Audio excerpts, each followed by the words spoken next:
Assalomu alaykum. O'zingizni tanishtiring. Assalomu alaykum. Ismim Hilola. 3-ingliz fakultetida o'qiyman.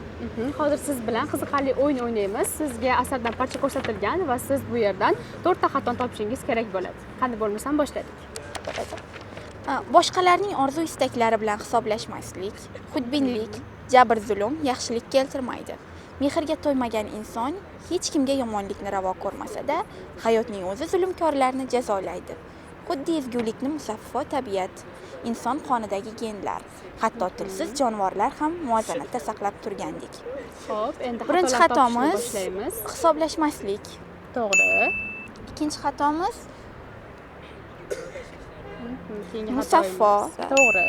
Uchinchi xatomiz muvozanatda so'zida ikkita xato bor. Birinchisi v, ikkinchisi t harfi bo'lishi kerak. Yaxshi, siz o'yinimizdagi barcha xatoliklarni topdingiz va siz Imro TVga obuna bo'lganmisiz? Albatta. Bizni kuzatishda davom eting. Ishtirokingiz uchun rahmat.